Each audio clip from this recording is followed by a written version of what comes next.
Sup Soup, this is Soy Yoshi, and today's episode is going to be pretty short because we only have the final boss of World 1. So, get to do our first boss galaxy, which is Bowser Jr.'s Fiery Flotilla.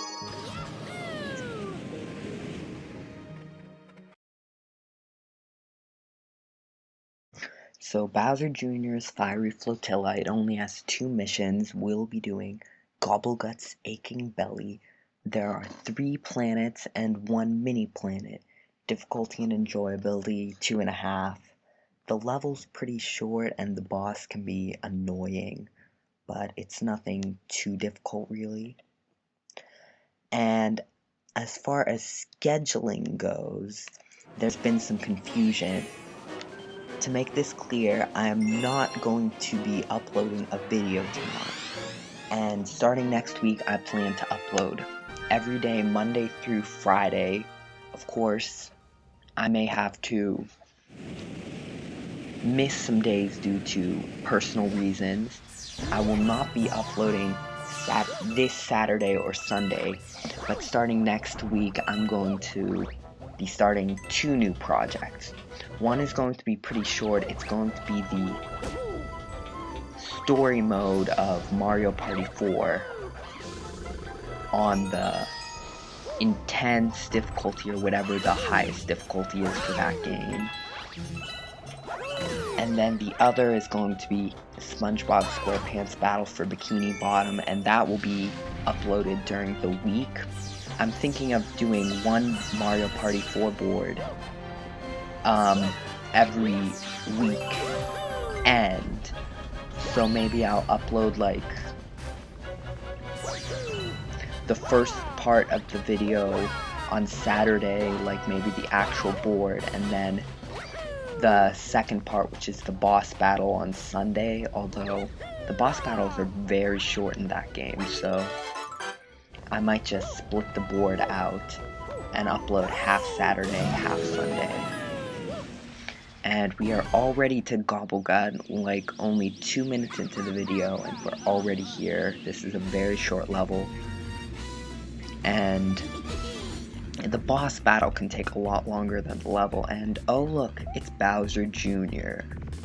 No one expected that, especially not since the galaxy was named after him.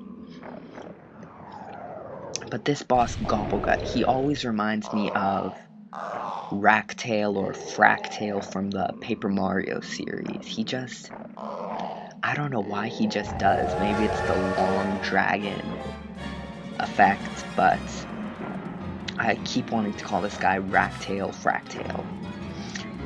So to avoid his attacks, I would recommend turning while you run, which I just failed at doing.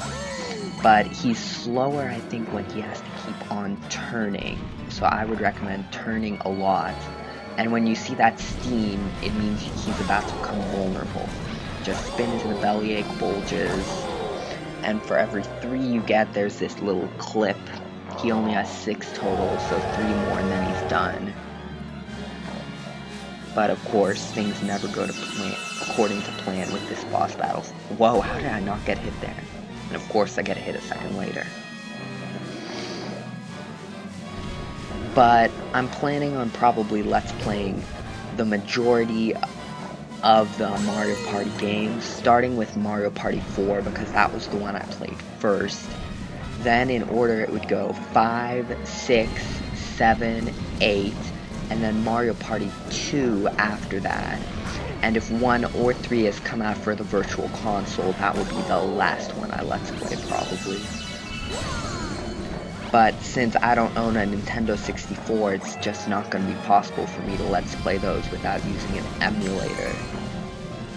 Which, I've never even really used an emulator in real life, and trying to record and use an emulator, that just spells out disaster in my head. So, Gobblegut's almost gone. If he stops annoying me, then I can finally finish him, maybe. First half of the battle is just so much easier than the second. Yes! Okay, that was very lucky. So, like every other boss in this game, he just randomly explodes, which isn't violent at all.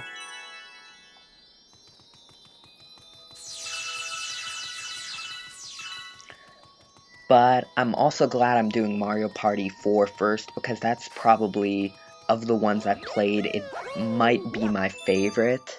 Of course, there are things that I would change about it that did change later, but I'd still say it's probably one of my favorites. And I think it's my favorite partially because of sentimental value. It was the first game I ever played, I believe. And I might have said in another video that it was Mario Party 5, but I was mistaken if I did say that. It's Mario Party 4. And it's probably the one I'm best at, and it's my favorite because there is some luck in it, but it's not as blatant or as dominant as in other games. Like in Mario Party 5, basically all of the mini games are luck, button mashing, or what else?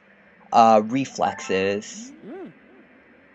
And then there are a few really fun ones in that game, like astrological. But they're all just things that have been done before in that game. So Mario Party 5 is probably one of my least favorites. 6 was okay. I liked the day and night gimmick, even if it's been done a lot. I thought they did it pretty well, but I don't know, there's just something about 6, it just wasn't quite as fun. So here we are in World 2, found an entirely new world, as Lubba would say. So next time I'm going to be starting World 2, and then I'll be going back through World 1 and doing some of the Prankster Comet missions as they pop up. Since I got all of the Comet medals, I have no idea how long it could take, and there's a letter you have to get in Fluffy Bluff Galaxy as well.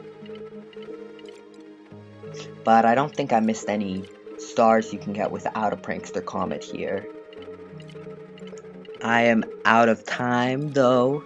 This has been Soy Yoshi, and I will have my next installment of this on Monday.